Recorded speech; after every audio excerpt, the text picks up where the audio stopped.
হে যুবকেরা, তোমরা তোমাদের বীর্যকে আটকাও, তোমরা তোমাদের বীর্যকে আটকাও, তোমাদের এই উন্মাদকে আটকাও, যত্রতত্র বীর্যপাত ঘটায়ও না।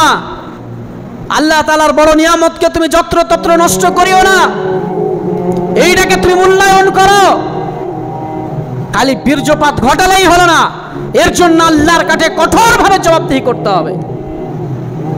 রাসূলুল্লাহ সাল্লাল্লাহু আলাইহি ওয়াসাল্লাম বলছেন, আমি মুহাম্মদ সাল্লাল্লাহু আলাইহি ওয়াসাল্লাম তোমাদেরকে গ্যারান্টি দিচ্ছি, জান্নাতের গ্যারান্টি দিচ্ছি, যে জান্নাতে খালিদিনা ফিহা আবাদা, যেখানে তোমরা চিরকাল চিরস্থায়ী থাকবে, সে জান্নাতের তোমাদেরকে গ্যারান্টি দিচ্ছি। যদি তোমরা দুটো জিনিসের গ্যারান্টি দিতে পারো, নাম্বার 1, তোমরা যদি তোমাদের মুখের গ্যারান্টি দিতে পারো, তাহলে তোমাকে জান্নাতে নিয়ে যাওয়ার জিম্মেদার আমি মুহাম্মদ সাল্লাল্লাহু আলাইহি ওয়াসাল্লাম হব। আল ফাম, দ্বিতীয় নম্বর রাসূল বলছেন আল ফারজু, লজ্জাস্থান। তুমি তোমার লজ্জাস্থানকে হেফাজত করো, যত্রতত্র বীর্যপাত ঘটায়ও না। পর্নোগ্রাফি দেখে, অশ্লীল ছবি দেখে, কোনো বেগানা নারীকে দেখে যত্রতত্র বীর্যপাত ঘটায়ও না, এটাকে কন্ট্রোল করো, উন্মাদ হয়েও না। না তো আল্লাহ যেই দিন তোমার এই যৌনাঙ্গকে আগুন দিয়ে পোড়াবে, তখন তোমার কত যৌবনের উন্মাদ ছিল নিমিষের মধ্যে শেষ হয়ে যাবে। যেমনি তুমি মারা যাবে, তোমার যৌবনের কত উন্মাদ ছিল সঙ্গে সঙ্গে নিভে যাবে, তোমার যৌনাঙ্গ পোকাতে খাবে।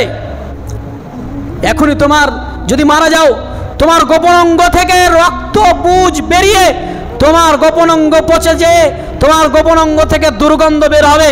আর এই গোপন অঙ্গকে তুমি যত্রতত্র ব্যবহার করিও না, তোমার গোপন অঙ্গের হেফাজত করো, তোমার বীর্যকে আটকাও। আল ফামু ওয়াল ফারজু, লজ্জাস্থানের হেফাজত করো, যত্রতত্র তুমি উন্মাদ হয়ো না।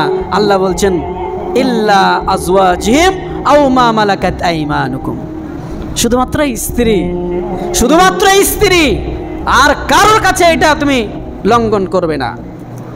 একজন যুবক বলছে, মৌলভী সাহেব, আমি জীবনে যে কত বীর্যপাত ঘটিয়েছি, আল্লাহ যদি আমাকে কিয়ামতের মাঠে জিজ্ঞাসা করেন, আমি উত্তর দিতে পারবো না।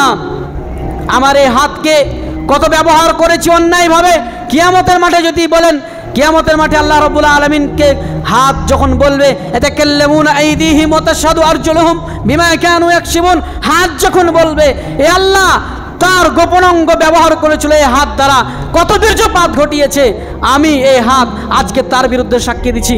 মৌলভী সাহেব, এই আয়াত পড়ার পরে আমার তো রাত্রে ঘুম হয় না, যদি আল্লাহ আমাকে পাকড়াও করেন আর এই হাত যদি আমার বিরুদ্ধে সাক্ষী দেয়, আমি আল্লাহকে কি জবাব দেব? অতএব আমি বলি, যুবক, তোমার গোপন অঙ্গের হেফাজত করো, যত্রতত্র তুমি ব্যবহার করিও না, যত্রতত্র তুমি বীর্যপাত ঘটাইও না, আল্লাহকে ভয় করো। অনেক বড় আমানত। এই যৌবন আপনার শেষ হয়ে গেলে আপনার মাজা কুজা হয়ে যাবে, এই যৌবন শেষ হয়ে গেলে এই ইবাদতের আর কোনো মজা পাবেন না। অতএব এই উন্মাদ যখন আছে, তখন আল্লাহর কাছে দাঁড়িয়ে বলতে হবে, আল্লাহ, আমি ইউসুফের মতো আমার যৌবনকে আমি হেফাজত করলাম, আমি তোমার কাছে দণ্ডায়মান হব।